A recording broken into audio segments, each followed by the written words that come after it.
In the first reading of today, Hannah saw the birth of her son Samuel as a gift that she received from God, a sign of God's favor to her.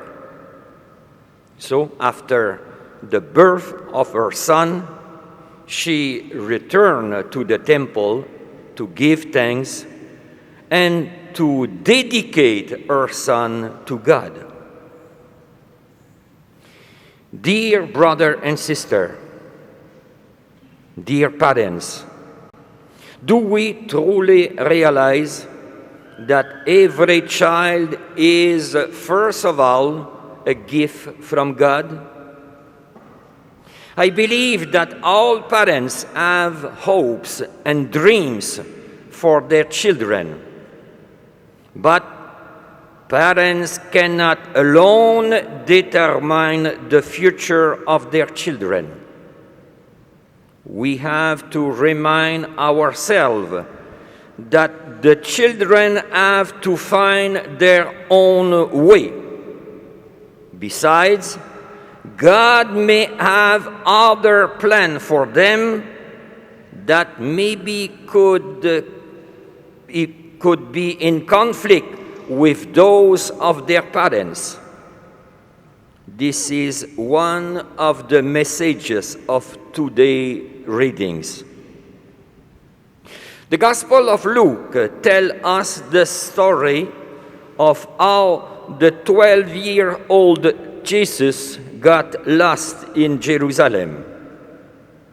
This incident also shows us a number of quite important things for us parents. First, it shows the responsibility and the love that Mary and Joseph had for Jesus. Jesus was then 12 years old. So it was time for him to take on the obligation of the law. So Mary and Joseph took him with them to Jerusalem to celebrate together the feast of the Passover.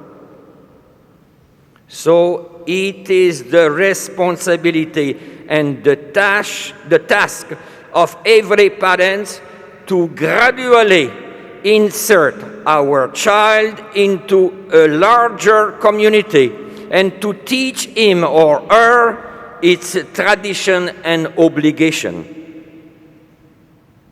But on the return journey, Jesus got left behind. In fact, no one was to be blamed. It was just the result of a misunderstanding. So, secondly, this incident shows us that misunderstanding can occur even in the best families. Third point, then began an anxious search for Jesus. Mary and Joseph could not understand why their child would cause them such anxiety. So this shows us, dear parents, that a child does not stop being our child when he or she causes us worry, nor did we stop being a parent. The test for a good parent is to continue to be a parent in bad times and in difficult times that encounter our children. It is easy to love one's children as infants, but not so easy to love them when they begin to assert their own will. But please do not forget that your children need love and attention, especially when they do not deserve it. Another point, we are inclined to say that Jesus got lost in the temple. In fact, it would be more appropriate to say that Jesus, at 12 years old, began to find himself in the temple, began to discover his true identity. Jesus was not really lost. He knew where he was. He was in the house of his Father, in the house of God. So when his parents found him, their first question was, "Why did you do this to us?" Then Jesus' reply was, "I did it because I must be about my Father's business." Here, the boy Jesus called God his Father. In fact, we can say that it is the core, the most important point of that story. Jesus was not just the son of Mary and Joseph, but was the unique Son of God. So, the lesson Mary and Joseph learn here is a lesson all parents need to learn. Every day, your children are less yours and are more their own.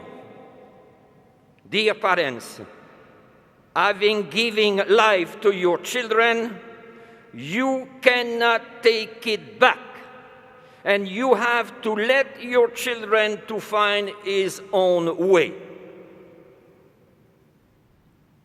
Did Mary and Joseph really understand the meaning of Jesus' answer at that time? No. But though they did not understand exactly what he meant, they did not scold him. But it is said that Mary remembered his words and pondered them in her heart. Mary kept the memory of this event in her heart and pondered them, seeking to discover the meaning behind them.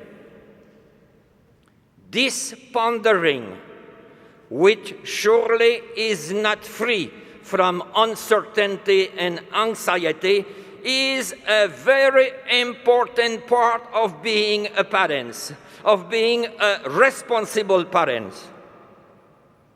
For Mary and Joseph, even though this incident was a painful one, it had the effect of bringing the three of them closer together. Jesus appreciated how much Mary and Joseph cared about him, so he later gladly obeyed them. For their part, Mary and Joseph realized what a special child Jesus was, and they gave him the scope to grow, even though it meant that he was growing away from them. Nevertheless, obviously, Jesus' growth to maturity took place in the context of a family life. So, would it be, dear parents, for your own children's growth, if you are able to imitate the example of Mary and Joseph? So, my wish and my prayer on this day for each family present here and also to those with us online is that may God bless our family and may we have a happy, holy family day. Amen.